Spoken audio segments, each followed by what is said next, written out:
Hi, this is Lee, and this is me painting a miniature from Ankh Gods of Egypt. Again, I uploaded the painting process of Warrior of Anubis earlier, and this is Anubis himself, and this is quite a big guy, and this is not a full recording of my painting process. Just before I started, I'd like to point out I did use green stuff to cover some gaps, and then I did use green stuff to sculpt this little extra bandage on the head to make the face look even more symmetrical, because the one I received in the board game was not that symmetrical, and I was a little bit OCD with it. Mood lines, I did fix most of the mood lines, but not all of them. I am an amateur miniature painter after all, not a model cleaner. Anyway, I primed this guy in black, and all the paints I've used are still Games Workshop Citadel base paints. I do believe I used one layer color though, which is the Temple God Blue, but anyway, let's get started.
So this was at the exact 60 minutes time mark. So this is what I've achieved in 1 hour.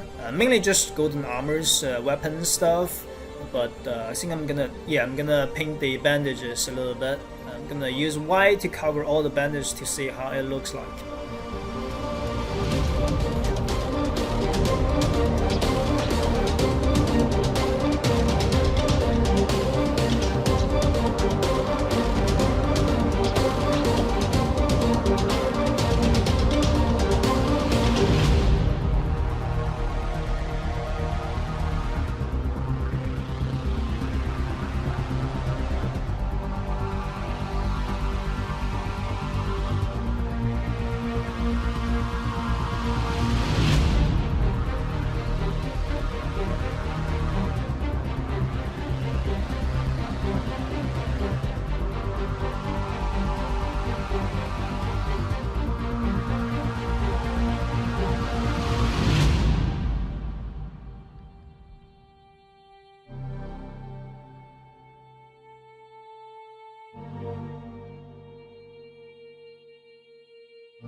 So another 30-40 minutes, I think. I can't tell the exact time, I didn't track this.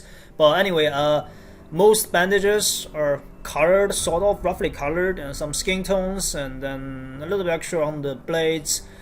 This was where I skipped a little bit, to fix all those bandages, to outline every single one of them. And here, that's what I achieved. I also add the actual work on the blades to mimic the metal reflections even better. I think I'm gonna work on the shining stones now.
Right, so this is the Anubis faction from the game. The entire Anubis faction, warrior, 6 warriors, 3 priests, and Anubis himself.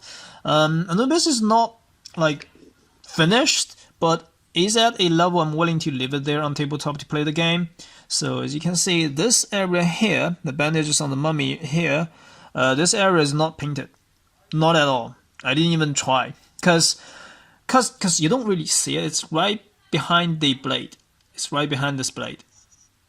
And same, the back side of the blade here, I didn't even try.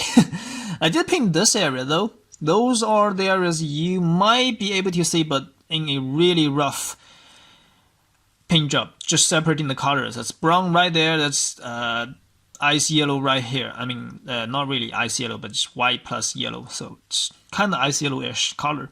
But anyway, this is pure brown, and this white plus yellow color here, and then this more yellow plus a little bit white here maybe.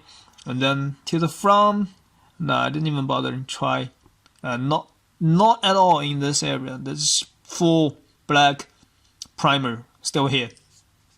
And the bandages here, I didn't really, spend time outlining those.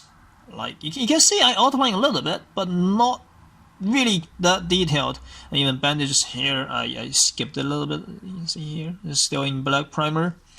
And then the side armor here, I didn't even, not like this one. I did, try to mimic the reflections of the metal texture. This side, nah, you don't really see that. I don't really spend time on the areas you can't really see. But obviously, this is a tabletop level painting job. If is a proper painting job on, if I'm making a miniature diorama or a proper displayable miniature, I would paint those. But as a tabletop gaming level painting job, I won't. I mean, I don't spend time on the areas I don't really see. But again, this is not fully finished. I might revisit this miniature later, but for now, I think I'm just gonna drop that on the tabletop to play the game. Anyway, all those minis are sharing the same basing, so I use this light purple color-ish to dry brush all, and then to make it look like a environment lighting, light purple lighting from the side to give a little bit of variations. So when you put miniatures on tabletop, you are gonna just identify the factions by saying the miniature with light purple basing. So even if they're painted, you can't really say what their original color is, because if you don't paint them, they come in like a specific color. So Anubis faction come in a light purplish color, and then Osiris comes in a green color, and Ra comes in orange. So they all have like specific color, but if you paint them, you don't see those colors. You kind of have to identify those miniatures by the look of them, but sometimes you just can't. If you ignore this bit, you are going to having trouble like identify this mini the first time. Like, wait, what's this? Who's this? Whose faction is this? Oh, that's Anubis ones. So I decided to paint them using this light purplish color to identify those miniatures, identify those factions by using this idea. They don't like ruin the entire paint job. They just gave the miniature, giving this a slight color variations just to point out which faction it is. Obviously, you can just paint the side of this basing, the color of this faction, but that's kind of just random. I think this is a better way of approaching separating different miniatures in factions, obviously. So all those are sharing the same idea. Dry brush from the side and then highlight the edge a little bit to make them even more visible. But obviously, due to some the this one, and I don't know, maybe that one as well. They were painted in a little bit too red, and then I readjust the color a little bit, so they still look a little bit red, but in general they are using the same color. Anyway, I think I talked this in the previous video, but I'm just gonna talk it again. So this is the full faction of Anubis from Ankh Gods of Egypt board game. Well, hope you enjoyed it. Thank you. I'll see you next time.